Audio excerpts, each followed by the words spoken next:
between where you clamped it and the belly button. I would figure they came up with some kind of clip or some kind of string to tie it off with or something. The problem is if you don't clip it off and the baby gets too low, the blood will flow into the baby. If the baby gets too high, the blood will flow out of the baby and into the placenta, and the baby will bleed to death. So you got to kind of keep them at the same basic level, or you got to clamp the cord. It seems a lot simpler to clamp the cord, and I'm sure that that was learned pretty early on, that clamping the cord would be a good thing. On the other hand, I have to tell you that I think the way they probably did it a lot, and probably there's still the way they do it in underdeveloped parts of the world today, is they cut the cord and then they take the cord and tie it into a knot and tie it off. And the reason I think that's a good way to do it is I neutered one of my dogs once upon a time, and I figured I know the anatomy, and I talked to my anesthesia friend, and he said, "Oh yeah, here I'll give you some anesthetic drug," and he did. And so in my garage, it was this type of anesthetic that doesn't really put the dog to sleep. It makes him it's called dissociative anesthesia. They still use it in humans once in a while in really risky people because it's so safe. But the patient, the dog, doesn't really go to sleep. He just kind of is in another world. And so he sat there looking at me through the whole thing, which was very strange. But it didn't seem to bother him a bit. And I, being the surgeon that I was, I put a stitch in it and I passed it around his cord and tied it off to tie off his vas deferens in his testicular artery and testicular vein, and then cut his gonad off, his testicle, threw it in the bucket, and did it with the other one, and that was it. And I was talking to one of my friends, the veterinarian, a few weeks later, and I told him, what I'd done and how I did it, and he says, "Oh man, we're so cheap, we don't ever use a stitch." "You use a stitch?" I said, "Well, yeah, I kind of used to using stitches." He says, "Oh, all we do is we just cut it off and then take the whole spermatic cord and tie it in a knot and tie that so you don't have to put any stitches in at all." And then the place where they made the little incision on the testicle, on the scrotum to get the thing out, they didn't sew that up at all. They just left it open and the dog could lick it, and that's an antibiotic kind of thing. And as long as it's not closed off, it can't get infected. And I really learned something from that because I thought, that's how you do things on the cheap. And believe me, veterinarians really do things on the cheap, but it's also the simplest and the safest way to do it. If you don't put a foreign body in there that can get infected, which is what a stitch is, you don't have to worry about it getting infected. And, they just didn't. So working on the ranch, we didn't even tie anything off. I spent summers working on a ranch, and you put a cow in a little chute, and a thing comes down and kind of clamps around their neck to hold them still, and you grab the scrotum, pull down, slice it, the testicles drop out, you cut it, let them go. You don't stitch it, you don't tie it, nothing. It just goes into spasm. You remember that second stage of hemostasis that we talked about where the blood vessels just go into contraction? Yeah, that works. Yeah, they did. I didn't. Anyway, let's move it on along here. So we've got this placenta that's going to develop. And we have some really nice models of the placenta over in the lab that you should look at. But if I could describe the placenta in a simple way, it's just the fact that on one side, the side that faces the baby, there's an umbilical artery that's bringing unoxygenated blood to the placenta. It percolates out and divides through all these villi that then stick out into a pool of mother's blood. And it's a single cell membrane, so it can absorb oxygen and waste products and carbon dioxide. And then it goes back to the baby from the, on that side, goes back through that one umbilical vein back to the baby. On the other side, the mother's side, there's this structure that's been formed of what used to be part of her endometrium, which just turns into a bunch of pools of blood. It's a big pool of blood. And the baby's villi from the baby's side of the placenta stick down into it, and that's where it absorbs all this stuff across it. So look at the models we have, and I think it's easy to understand how it works.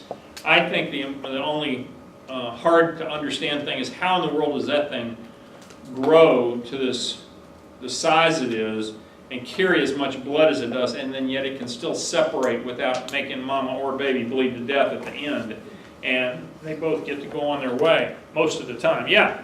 I posted the picture. You posted it? Yeah, she goes. Okay. Can you put it up here on the picture? I don't know how to do that. Oh. We'll get that figured out by lab. Can you send it to me as an email? Send me the picture as an email. Well, you're on the Facebook group. You can. I know, but I can't do it from a computer. I can only do it from a handheld. So anyway, that's what the placenta is. Embryogenesis is this formation of the baby. And remember that almost half of the babies, if you call them, I have a hard time calling them babies when they're just a few cells, because about half of them are not going to make it out of the first trimester, if even out of the first 4 or 5 divisions. Blastomeres are this blob of cells that is starting to grow, and then this is kind of interesting. At a certain point, after about 3 days of these cleavages, they call it a morula. Now, this is really silly. Morula means mulberry, and it looks like a mulberry. And so if you look in your book at a picture of a morula, that's all it is. It's just a solid ball of cells that resembles a mulberry. This is about the stage it's in when it reaches the uterus as it's coming down the tube. Once it's formed the morula stage, then it forms the blastocyst stage, and that just means that the cells now are on basketball. They're around the edge, and it's hollow in the middle. The hollow cavity in the middle is called a blastocele. Wow. The trophoblast is the part of is the layer of cells that basically is going to separate the outside world from this blastocele. And the trophoblast is the part that's going to eat into mama. That's the way I think of it. The trophoblast is going to eat into mama's uterus, and it's going to go out seeking nutrition and seeking nutrients for this embryo, which is actually also going to turn into part of this placenta thing. At a certain point then, we get a complex of cells in this structure that's growing into the wall, which we call the inner cell mass. And here's what you need to know about the inner cell mass. The inner cell mass is the thing that's going to turn into the embryo. Okay? So this is the important part. Obviously, the placenta is not the important part.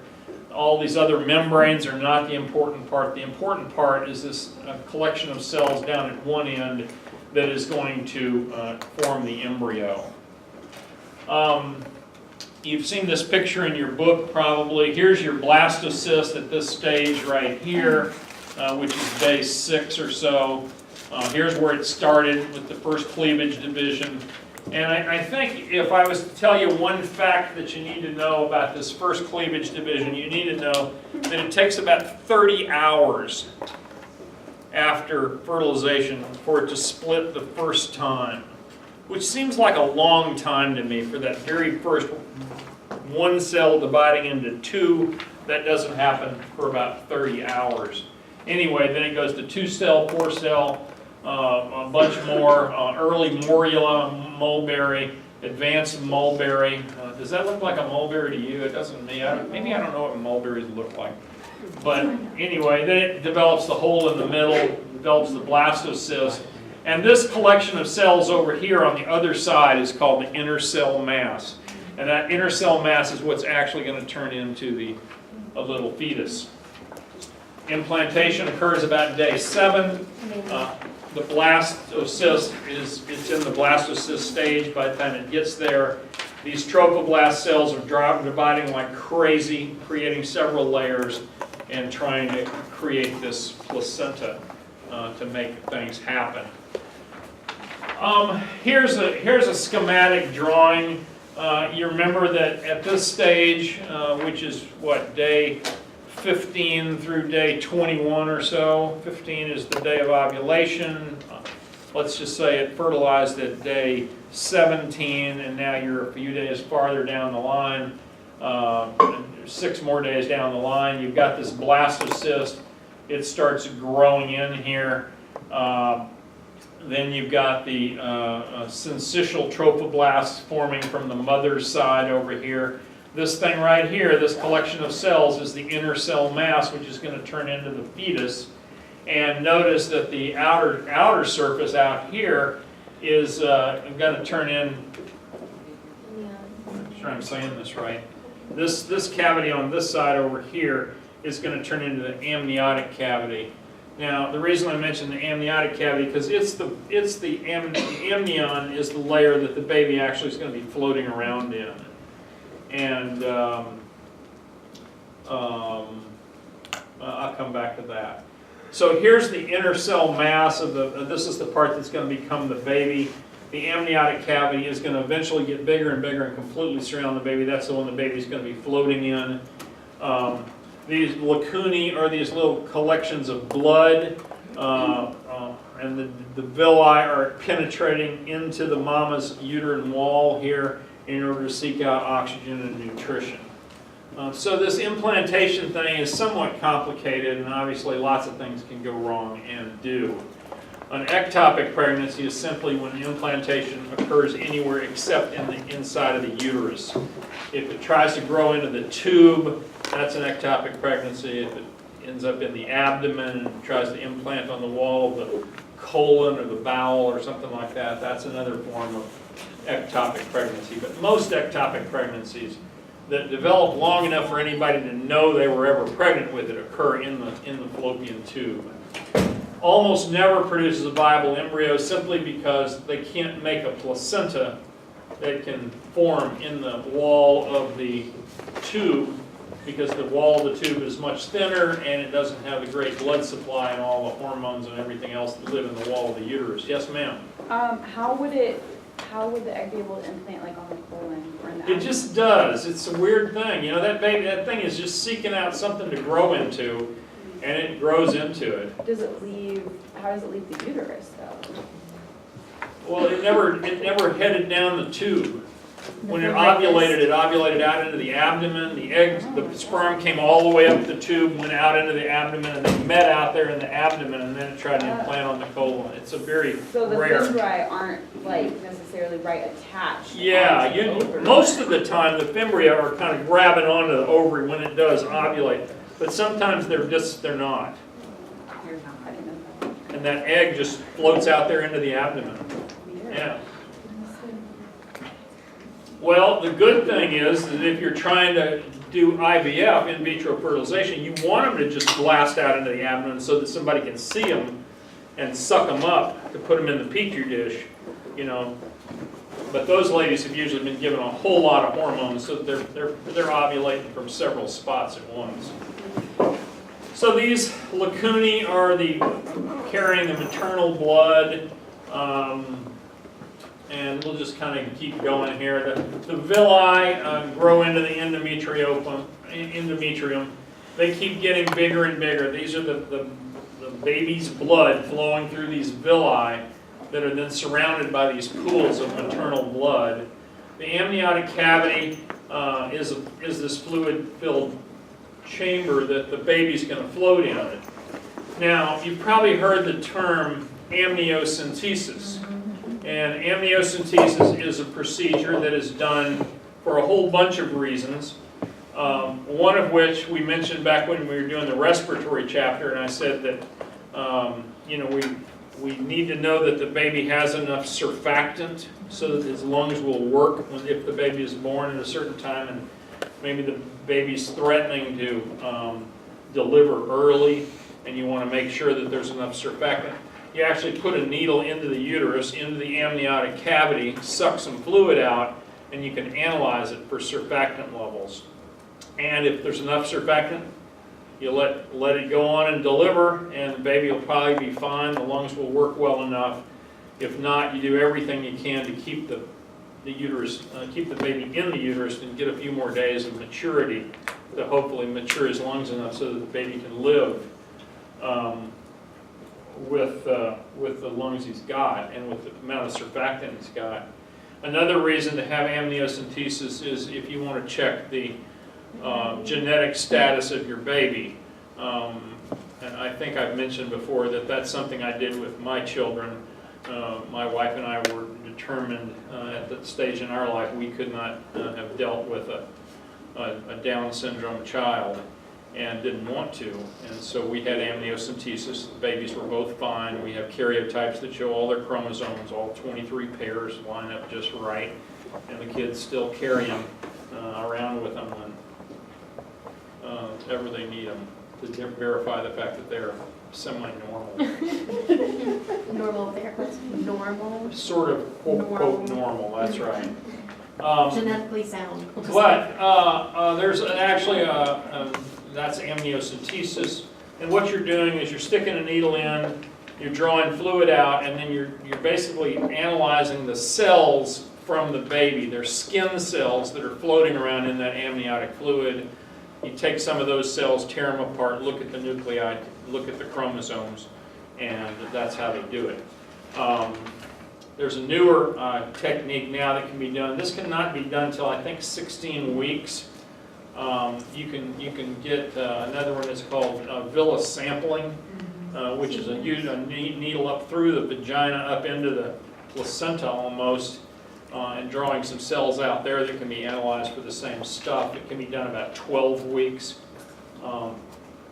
and check for all kinds of different genetic abnormalities.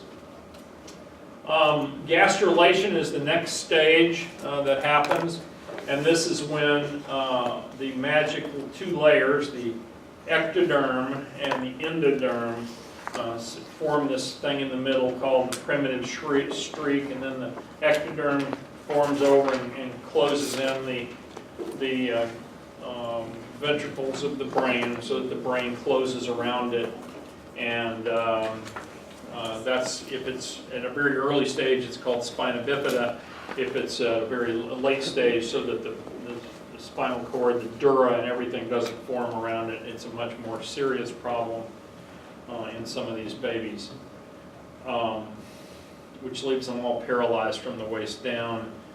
If they don't have a dura form over their spinal cord, they have chronic infections. I think I have some pictures to show you, or maybe I've showed them to you earlier. I don't remember. Anyway, so the ectoderm and the endoderm form the third layer, which is called the mesoderm. So ectoderm is on the outside.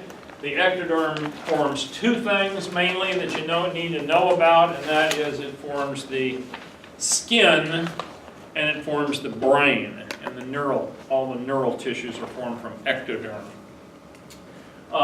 The endoderm, which is on the inside, forms the enteral organs, the gut, from the mouth to the anus. It also forms the things that branch off of the gut, like the liver and the pancreas and the lungs and so forth, all form there as well. And then the mesoderm is the stuff in between the ectoderm and the endoderm. The mesoderm is going to form the muscles, the bones, and the blood, and the blood system, the heart, blood vessels, and so forth. So those are the three major cell groups that are going to form here. Here's kind of what gastrulation looks like when these cells start pouring down in here, and we get this third layer created. The first layer, the internal layer, is the endoderm. The mesoderm is forming here. The ectoderm is here. This is going to form the brain. This is going to have to develop and fold over and together to close off the ventricles in the head and allow the brain to really grow properly. Here's, if we go back to this page, which is 2 days earlier than this one, you notice you just have two layers at this time. You've got the endoderm, which is going to form the gut, okay, the GI tract. And notice there's this big yolk sac that's actually going to feed its way into what is the baby's intestine and be completely absorbed. The endoderm, the yolk sac should completely be absorbed by birth. And then in between those two is where the mesoderm is going to form, as shown over here. Once again, these are the layers, the stuff on the outside. And notice at this point we're kind of all the way burrowed into the wall of the uterus. But here's the cellular trophoblast and the syncytial trophoblast, areas of the placenta forming in the wall of mama's uterus. This embryonic disc, I think we've talked about. I do not hold you to learning all of these extra embryonic membranes. There's a bunch of them. I'll mention them here in a minute, but I won't ask them of you. I just want you to know the amnion, and you need to know the umbilical cord, but those are pretty obvious. Here they are. The yolk sac is full of yolk, just like in a chicken. Chicken has a yolk sac that's the yellow part that, if that egg that you got at the grocery store that was probably infertile, it was never fertilized by a rooster, so they don't go anywhere. It stays as a yolk, and that's the yellow part of your egg that you eat on your toast, right? Well, we have one too, and it's a yolk sac. Our body absorbs it into the gut as we mature and pretty much goes away. The amnion is the cavity we're going to float in. Two others are the allantois and the chorion. I'll show them to you in pictures, but please don't worry about them because I just don't think they're that important. Here's the chorion right here, which is forming of parts of the placenta as it is forming. And here's the allantois over here, which is near the base of the umbilical cord. As it continues to mature, it starts looking like this. This big cavity here now is definitely the amnion that the baby's going to float in. The rest of the uterus is going to kind of just get squeezed away. This is the uterine lumen out here, but it's going to get filled with this baby growing in it. Here's the umbilical cord forming. Notice the yolk sac is kind of regressing, and it's inking, its stuff works its way into the intestine right here. I operated on 2 babies in my life in whom the yolk sac did not close, and there was still an opening from the belly button into the intestine at birth. And it's not a big deal, but you just had to go in and find that little sac and tie it off and get rid of it. And babies do fine from that point forward, but that's a little remnant left over from development that just didn't go away. As we get moving on along in the pregnancy, now it's down to a nice, clean looking umbilical cord here, floating in the amniotic cavity, lined by the amnion. Here's those other layers. The chorion is going around here like this. Here's the yolk sac right here, which is going to dissolve away. And here's the, obviously the uterine wall. Here's the cervix down here at this end. And you always want to make sure, of course, that the placenta did not form over the bottom part of the uterus down here. That happens from time to time. It's called a placenta previa. And until the lady goes into labor, she may not know it. This is another good reason to have an ultrasound at some time during your pregnancy. Because if instead of laying up here, like this one does, imagine if that thing laid down here, and then when you started to have the baby, it basically rips your placenta in half, and those ladies bleed to death every time, pretty much, if it's not known. So that you really need to know where your placenta is. And if it is down there, it's not that big a deal. It just means you're going to have a C-section, and they're going to go into the uterus up here somewhere, so they're not cutting through the placenta. That's not a good deal to cut through the placenta. Umbilical cord we've talked about. There's a pair of umbilical arteries which come off of the internal iliac arteries and a single umbilical vein. Yes? So if that does happen where the placenta is over the entrance and they do plan a C-section, but she goes into labor before, like, they rush her in and do the C-section immediately. Okay. Yeah. And she's probably been branded placenta previa. And everybody in the hospital and all the docs and everybody knows that that lady's got a placenta previa, and if she comes in, she gets a C-section instantaneously. Yes, very, very important. So here's kind of what the placenta looks like at this point. These are the baby's blood vessels on this side. So the blood that's in these blood vessels here and those veins going back, that's all baby's blood. But you see these things then stick out on these chorionic villi, and they're surrounded by this pool that's illustrated here as blue blood. That's all mama's blood. So mama's blood's on this side, baby's blood's on this side here, and it's coming out through these little blood vessels, and that's where it's absorbing its oxygen, getting its nutrition and so forth, and then going back to the baby through the umbilical vein. This is a cut across one of those chorionic villus. Basically, this is going to be mama's blood all around the outside out here. This is baby's blood vessels and baby's blood on these villi. Most of the tissue around here is what's called embryonic connective tissue, which is just very immature cells that are filling the spaces.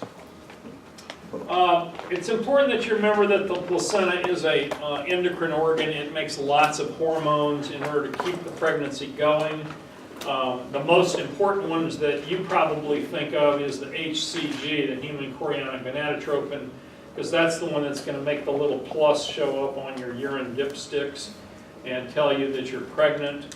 I had an OB friend of mine who practiced out in the Dalles for about 40 years, and he told me in all of his time practicing, he never one time ordered a pregnancy test.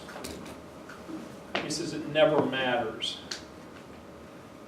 If they're pregnant, you're going to figure it out pretty quickly. If they're not pregnant, you're going to figure it out pretty quickly. And who needs a blood test to tell it? So he never ordered one. The ladies can do their own. Their little dipsticks in their pee, right? So just an interesting thing to think about, I thought. The placenta also makes a lactogen, which is going to stimulate the breasts and so forth to prepare for lactation. Placental prolactin, which is going to help relax things. Relaxin is going to help relax your symphysis pubis so that hopefully your pelvis can open up enough to let the baby's head get out. But mainly it's going to make a lot of progesterone. Progesterone is pro-gestation, pro-pregnancy, going to keep the pregnancy going. Remember, the thing that made the progesterone in the very early stages was corpus luteum. The corpus luteum, that's right. And as the corpus luteum fades out, it doesn't really fade away, but it gets overtaken by the amount of hormone that's made by the placenta. And then estrogens are female hormones and are also going to support the pregnancy as well. Anyway, the HCG appears in the maternal bloodstream really early on, and we do have a blood test that can analyze for HCG very, very early. You can tell when a lady is pregnant, within the first 4 or 5 or 6 days. It's a very reliable indication of pregnancy, and some ladies whose pregnancy is in doubt and things just don't seem to be going well, that would be a case where you might order a couple of HCGs, analytical HCGs, and if the level of HCG is going down, that tells you that the pregnancy is failing and the baby's going to abort or going to miscarry. So HCGs do have an importance in that sort of thing, managing the very difficult pregnancy. HCG also helps prepare the mammary glands for milk, and it also stimulates other tissues, kind of like growth hormone would. I'm not quite sure what that last sentence means, but I'll just read it to you. To try not to ever do. I try never read these slides. The placental prolactin also is going to work on the lactation on the mammary glands, as I said. Relaxin is going to help cause the cervix to dilate. You remember now that cervix is snapped shut during most of pregnancy. It's completely together. And then the process of dilation usually takes about a month. So a lot of times you'll go in for your 8-month checkup and the doctor will say, well, you're 2 centimeters dilated and you're 50% effaced. Effaced means how flattened out it is. Obviously, if it's still big and thick, then it's got a long ways to go. Basically, we wait until it gets to be 10 centimeters of dilation before it's time to really deliver a baby. Yeah. If a mom goes on bed rest, like in her 8th or 9th month of pregnancy, is that to take pressure off the cervix so that it doesn't dilate ahead of time, or? I mean, I'm sure there's lots of reasons, but is that? I think that's the best answer. There's lots of reasons. Anytime there's a pregnancy that's in threat, for any reason, they put the mom in a bed to try to calm everything down, cut down on movement, just to try to let that baby stay in there as long as possible, because that baby is growing by leaps and bounds and maturing all these systems that once it's born, it's on its own, you know. I think we've said enough of this. This is real early on. I show you that movie because I like you to see the early phases of that on the video. Organogenesis is a fancy word for making organs. Organo means organs. Genesis means making. You remember, like Genesis in the Bible is making of the creation scene. of the earth in 7 days. This is the early on. This is the ectoderm we're looking at. This is all going to be brain. It's all going to fold over. You see, this is the axis of the future spinal cord. These are called somites. These are the things that are going to become the different vertebrae. Somite means level, so all the 31 levels of cervical vertebrae and thoracic vertebrae, lumbar vertebrae, sacral vertebrae. Those are all somites that you can visualize even this early. This is going to be the future tail. Then as it folds over, you get something that looks about like this. Here's a little arm bud showing up. Here's the tail, which is going away. Here's a leg bud that hasn't really formed yet. Look at the heart here. Eye, and so forth. But once again, I think the important thing to note here is just how huge the brain is compared to everything else. And that's what makes us humans what we are, is our brain. And look how big just the front part is. Here's the ear back here. So this is all brain. Everything from, here's the medulla back here. So everything from about here up is brain. This is spinal cord back here. It's a pretty complex organism, and it's very much weighted in the head.